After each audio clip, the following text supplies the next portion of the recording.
منتخب المغرب تحت 20 سنة يفوز بكأس العالم. الأول ازيكم عاملين ايه؟ إن شاء الله يوم جميل وسعيد عليكم بإذن الله، وفقرة جديدة من الأخبار اليومية. فاز منتخب المغرب تحت 20 سنة وكانت طبعا مدرب وطني بكأس العالم اللي كان طبعا بيتلعب في تشيلي زي ما كلنا عارفين. منتخب المغرب يا جماعة بصراحة، والمغرب كلها وكل منتخباتها عاملين حالة كروية أنا مش عارف أوصفها بجد. يعني لازم فعلا أدور وأدرس وأعرف إزاي الناس دي بتعمل كده بمدربين وطنيين. حتى كمان المدرب بتاع منتخب الشباب دوت أساسا ما لعبش كورة قبل كده، يعني هو ما لعبش كورة بس أخد دورات تدريبية عظيمة جدا. طبعا يا جماعة الهدف الأولاني للمغرب تدخل من حارس الأرجنتين على اللاعب اللي أحرز الهدف، أنا مش فاكر اسمه بالظبط، هو جاب هدفين، لاعب عالمي جدا، باستثناء بقى طبعا إن هو لعيب جامد وإنه جاب فاول بطريقة كويسة. الحكم ما كانش عايز يحسب حاجة، يعني دي فيها طرد حتى لو كانت من بره منطقة الجزاء، مش هنقول إنها من جوه، فيها طرد. فتعرف أنت يعني لما يكون فريق اتطرد منه حارس المرمى أنت بتروح في حتة تانية خالص أصلا.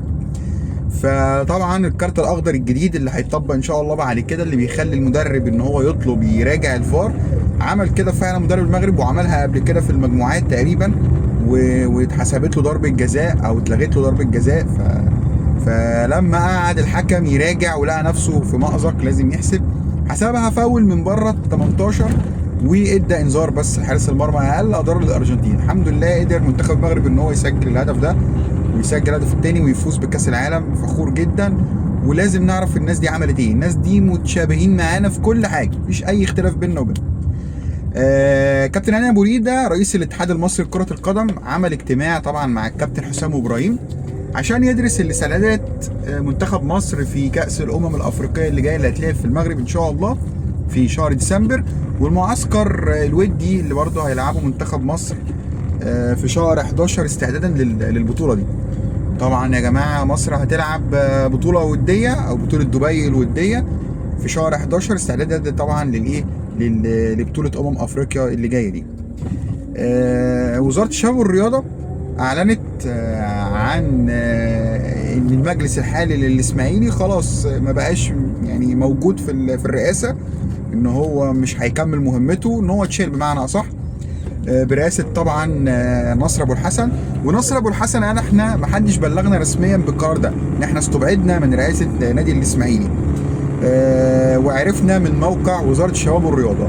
وقال طبعا ان احنا استلمنا النادي عليه كميه مديونات للعيبه اجانب ولعيبه مصريين وللتامينات الاجتماعيه ولشركه الميه، وقدرنا ان احنا نقفل اكتر من قضيه للاعبين اجنبيين ونخلي القيد مستمر لحد الان، وبنحاول وبنعمل المجهود اللي احنا نقدر عليه.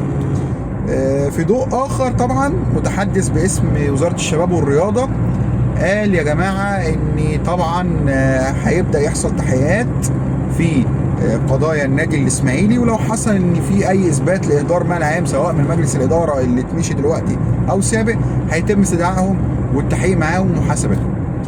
الموضوع طب بدأ ازاي؟ وزارة الشباب والرياضة ممكن تكون اخذت الموضوع ده ازاي؟ موضوع او بدأ يثير بالشكل دوت لما مجلس إدارة نادي الإسماعيلي فتح حساب تبرع من محبين نادي الإسماعيلي عشان خاطر يقدر يدفع رواتب وعقود للاعبين. فهي دي كانت زي ما بيقولوا القشة اللي قسمت ظهر البعيد. فالفكرة كلها يا جماعة طبعا نادي الإسماعيلي نادي كبير جدا من القوة الكرويه اللي في مصر، نادي جماهيري، نادي صاحب بطولات، نادي بيطلع لعيبه. فبصراحه صعب جدا ان احنا نوصل للمرحله دي دلوقتي ان هو بيتشال مجالس اداره، قضايا اهدار مال عام، الفريق اصلا في المراكز الاخيره من الدوري بقاله كام سنه. موضوعات كتيره جدا في نادي الاسماعيلي، يعني عيب ان الاسماعيلي يا جماعه بجد عيب والله ان هو يوصل للمرحله دي. نتمنى نشوف نادي الاسماعيلي دراويش مصر في افضل حال، يرجع زي ما كان كان بيمول منتخبات مصر باللعيبه، حاجه كانت مشرفه والله. ان شاء الله يرجع زي ما كان. اخر حاجه معانا النهارده عشان ما اطولش على حضراتكم، كان في مباراه في بطوله الجمهوريه مواليد 2007 بين بيراميدز والاهلي، وطبعا فرقتين كبار زي ما احنا عارفين. المباراه دي اتلغت، الحكم لغى المباراه بعد اعتراضات كبيره جدا ومشاكل بين الفرقتين، واللي بدأ الموضوع جدا ان الحكم حسب ضربة جزاء للاهلي بدات لعيبه بيراميدز تتدخل، شباب طبعا صغيره لعيبه الاهلي. احداث مؤسفه طبعا، عايزين نشوف ايه اللي ممكن يتم فيها، وايه طبعا قرار وزاره الشباب والرياضه او الاتحاد في حاجه زي كده. وبكده يا جماعه نكون وصلنا لغايه النهارده، ان شاء الله يوم جميل وسعيد عليكم باذن الله.